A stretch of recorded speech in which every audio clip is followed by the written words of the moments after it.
أعوذ بالله من الشيطان الرجيم بسم الله الرحمن الرحيم সম্মানিত দর্শক মণ্ডলী আসসালামু আলাইকুম ওয়া রাহমাতুল্লাহ।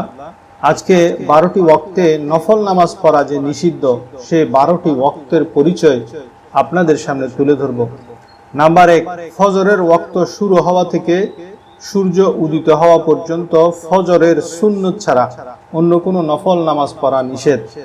নাম্বার 2, মসজিদে জামাতের একামত হওয়ার পর থেকে জামাত শেষ হওয়া পর্যন্ত কোনো নফল সুন্নত নামাজ মাকরুহে তাহরিমি।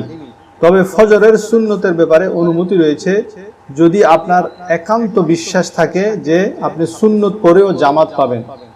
নাম্বার 3, আসরের ফরজ আদায় করার পর থেকে সূর্য অস্ত যাওয়া পর্যন্ত কোনো ধরনের নফল নামাজ পড়া যাবে না। নাম্বার 4, সূর্য ডুবার পর থেকে মাগরিবের ফরজ পর্যন্ত কোনো নফল নামাজ পড়া যাবে না। নাম্বার 5, ইমাম জুমার খুতবা পাঠের জন্য যখন বসা থেকে দাঁড়ান তখন থেকে জুমার নামাজ শেষ হওয়া পর্যন্ত নফল সুন্নত পড়া নিষেধ। তবে ইমাম দাঁড়ানোর আগে যদি নামাজ শুরু করে দেন তাহলে তা শেষ করতে হবে। নাম্বার 6, জুমার, ঈদের, হজের, বিয়ের খুতবা পাঠের সময় কোনো নামাজই পড়া যাবে না, চাই নফল হোক কিংবা কাজা হোক। তবে সাহেবের তরতিব যিনি খুতবার সময় তার কাজা নামাজ পড়তে পারবে। নাম্বার 7, ঈদের দিন ঈদের নামাজের আগে কোনো ধরনের নফল নামাজ ঘরে এবং ঈদগাহে পড়া মাকরুহ। নাম্বার 8, ঈদের নামাজের পর ঈদগাহে নফল নামাজ পড়া মাকরুহ, তবে ঘরে এসে পড়া জায়েজ।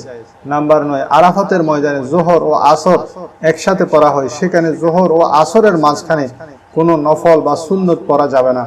নাম্বার 10, মুজদালিফায় মাগরিব ও এশার নামাজ একসাথে পড়া হয়, সুতরাং এই দুই নামাজের মাঝে কোনো সুন্নত পড়ার অনুমতি নেই।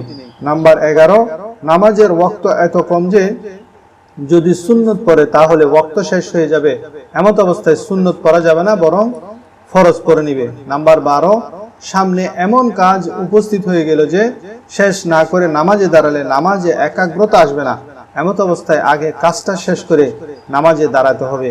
আর এমন অবস্থায় যদি কোনো ফরজ, সুন্নত, নফল, কাজা নামাজ মাকরুহ, যেমন পায়খানা পেশাবের বেগ, পেটে ক্ষুধা আছে, খানাও সামনে এসেছে, এমত অবস্থায় আগে হাজ সেরে তারপর নামাজে দাঁড়ানোটাই হলো আফজল।